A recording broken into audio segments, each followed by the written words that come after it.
I'm just ballin', flossing, rolling through my neighborhood, ballin', flossing, rolling through my neighborhood, ballin', flossing, rolling through my neighborhood. What's the other joint? What was the other joint we're looking at? Okay, my will presidential, 10 presidential, money presidential, bitches presidential, everything black, so you know I'm presidential. He gonna hook up to the front center, and he gonna pull at an angle that way. Riding through the hood with my top down, she know I like it better when the top down. Niggas hating on me cause I'm hot now. No surprise, I know why I'm getting money, yeah. It's a lovely day, so I'ma ride the city. Cup full of something to slow down my senses. These designer shoes cost a nice penny. That's $750, we talk Pacifics. That Rolls Gold compliment.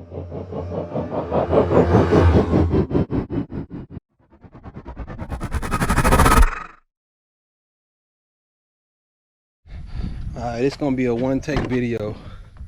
You probably won't see any skips in this video unless something crazy happens or unexpected, but basically I got these Firehawk lights off of Amazon from my what's your H7.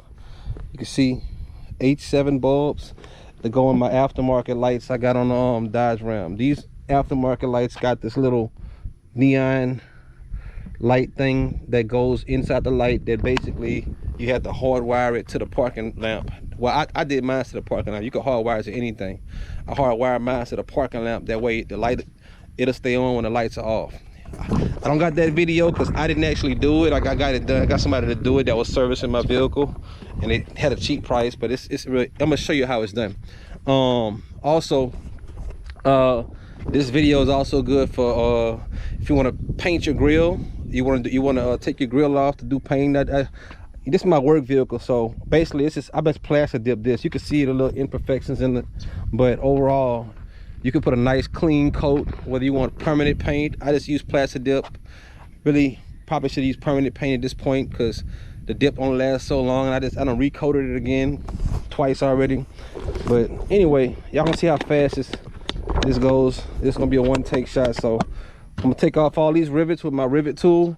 Not rivet tool, what you call it, plastic connector tool, like a little fork thing. And you just start popping these up.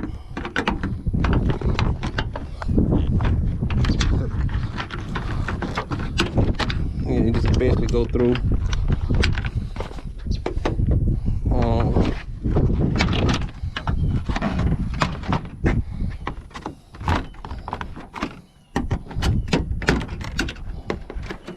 Literally just take that off, get a 10mm on your impact, and let me see if I can place this up here so you can roll right through the views without breaking it. All right, see how that go, see how that works. So,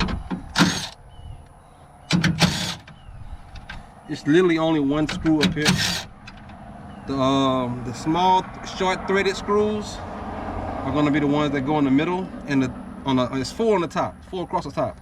The 2 on the inside are the threaded ones, the short threads, and the 2 on the outside are the long threaded, whatever you want to call those screws.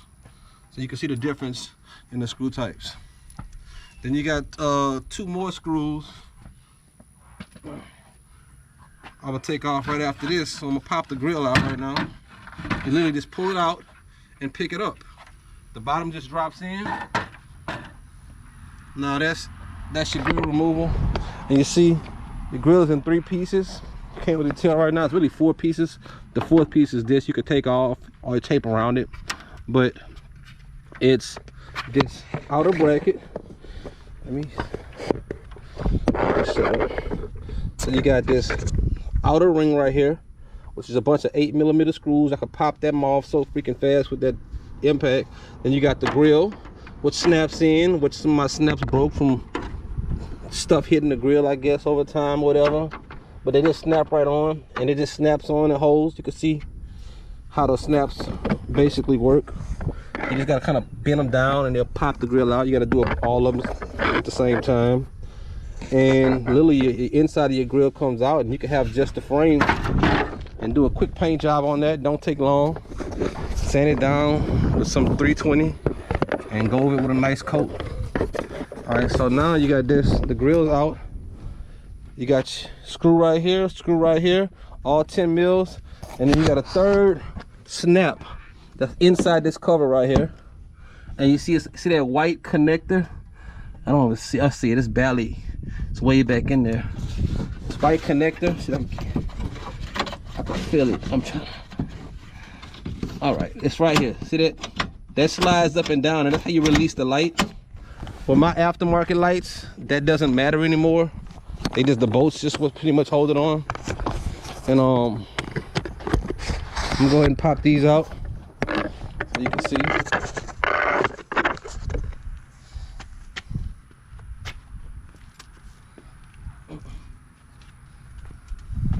You got screw.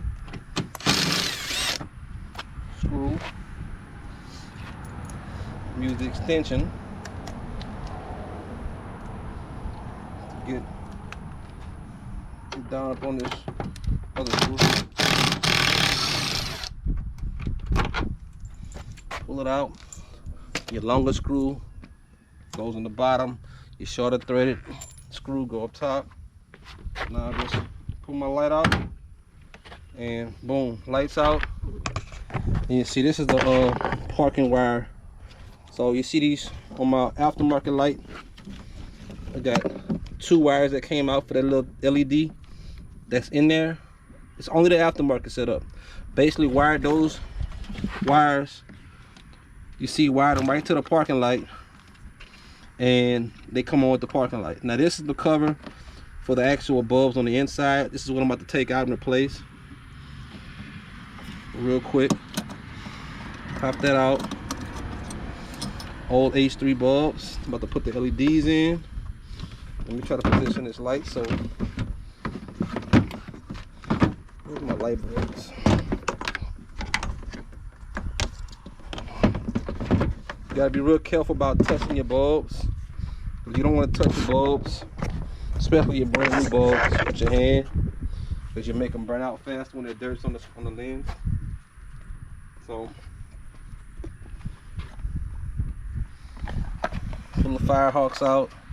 They got the extensions to, for the wires. LEDs, it's really not the same thing. It's not all glass, but you still don't want to touch the LED as much, really at all. But you could touch this part, this metal, because the LED bulbs. And that's my connector. I'm gonna go straight onto this now. You got to make sure the polarity is right. So before I put it all back together, I'm gonna make sure that I got it plugged in the right direction. Let me see if, because there is not a polarity marked on the light.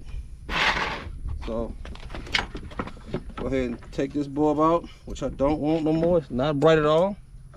And I'm just gonna plug this one right on and kind of sit it right here, and let's see if this thing come on.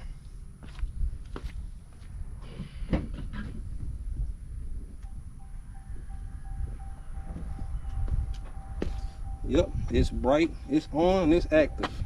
All right.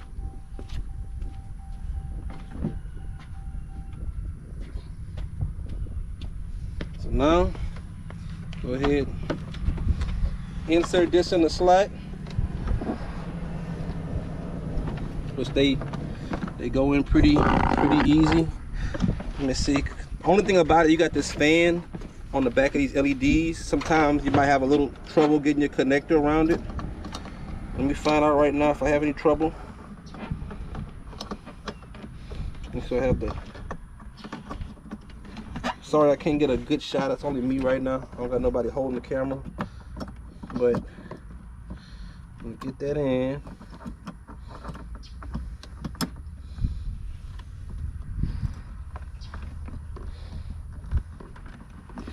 All right, it's a little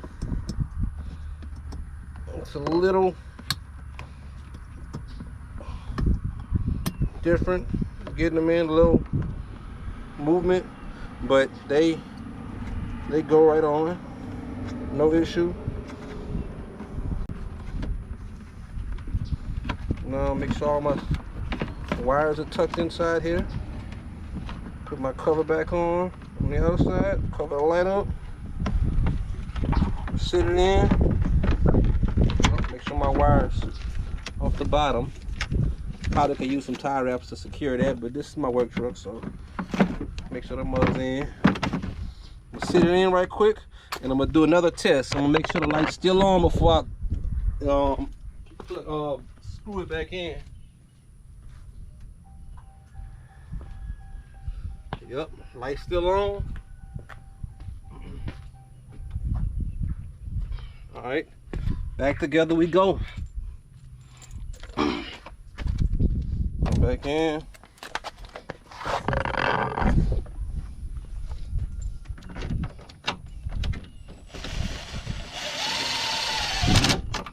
Don't need to ram that mug all the way down because the impact.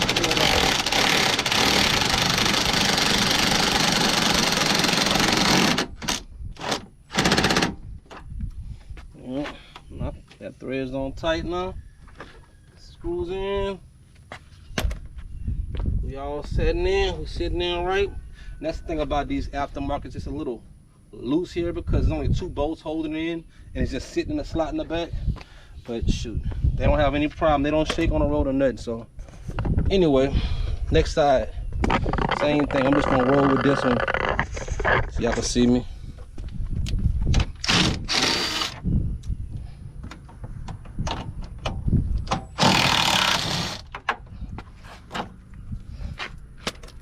Get my light bulb so they be ready.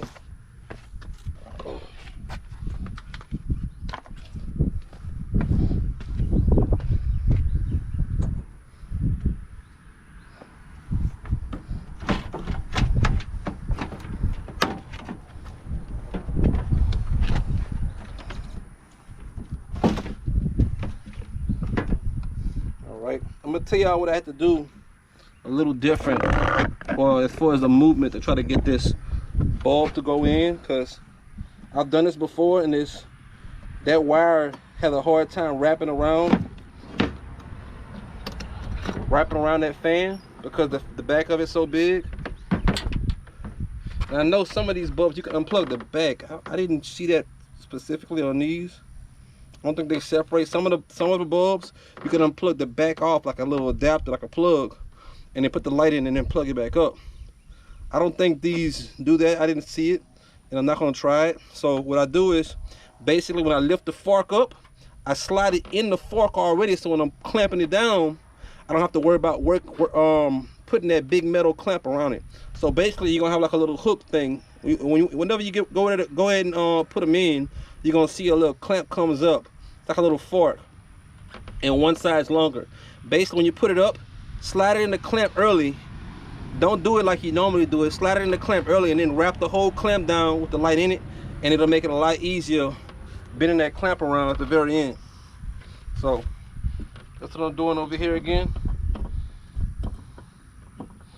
And this time I'm gonna just put the wire on after.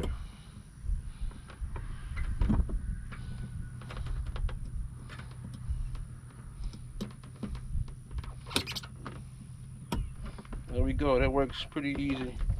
All right, let me try to put the wire on after this time, see if they help.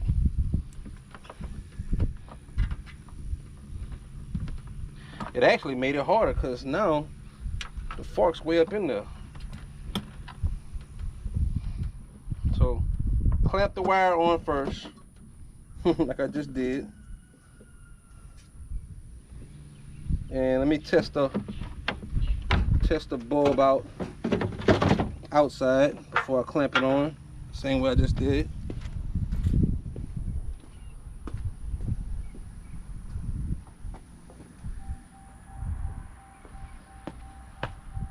They work.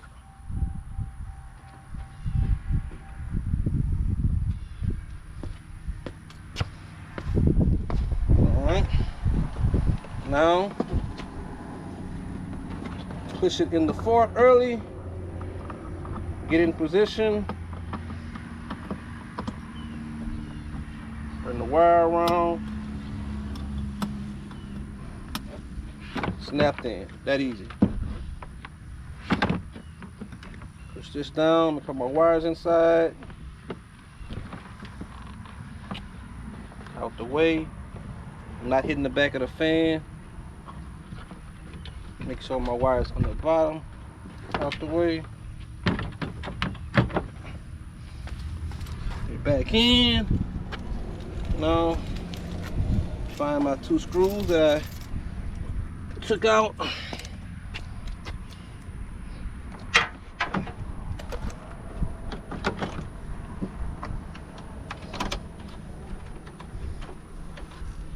You always want to hand start your screws, even though I didn't do it on the other side. Hand start them so you don't strip them out.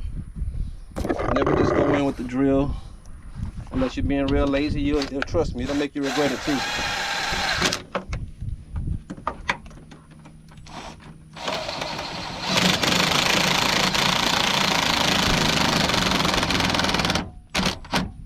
And you gotta be good. I really don't recommend using an impact, because some people like to press that trigger down and think the impact got a stopping mechanism that's gonna stop it from bending that plastic up, and it don't.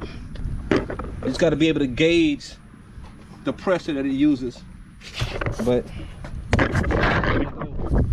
that's back in. Now in with the grill. Pick up my 4 screws. Pick up the grill. The grill goes in, bottom first, drops in. Goes up under this plastic, the little guard stuff.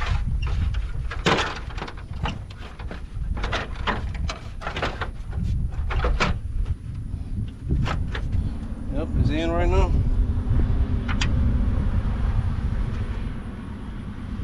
Screw. Screw.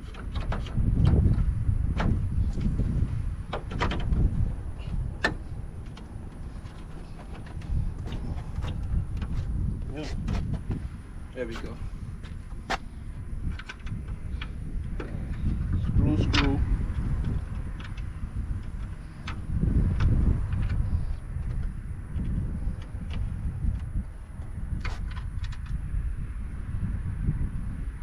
And start them.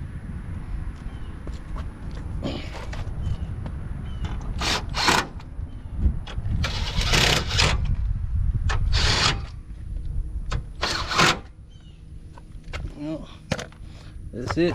Now, put this back on, which is really easy. Before I put it all back together, I'm just gonna do one more check again. I'm sweating a lot right now because I was working out, but anyway, new lights. Can't wait to see them at night. Let's get down on that beam.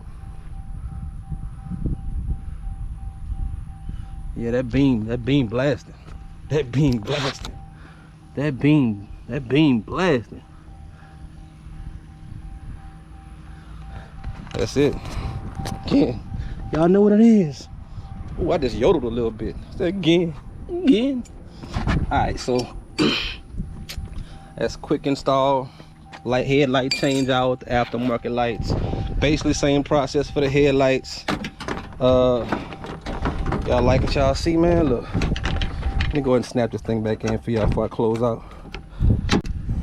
On, on,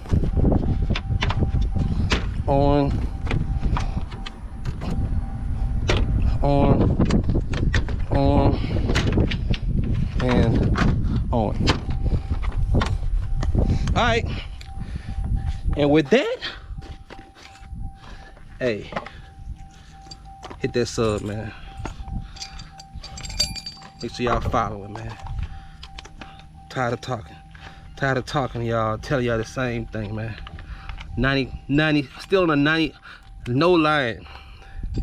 Like on my bigger, more popular videos, 90 percentile or higher is not even sub to the channel. Any video that has, apparently it makes more sense too, any video that has above 1,000 views, about 90% of y'all don't subscribe. That's crazy. So make sure I hit that sub button, man. More projects coming soon. Stay dialed in, turn the notifications on. Look, 18 minutes from front to back. This one video, no takes. headlight change out, grill replacement, grill change out, done like that. We're at the 19-minute mark. Later. Click that button. Don't even think about it. Don't even think about it. Just click it. Click it right now. Yeah.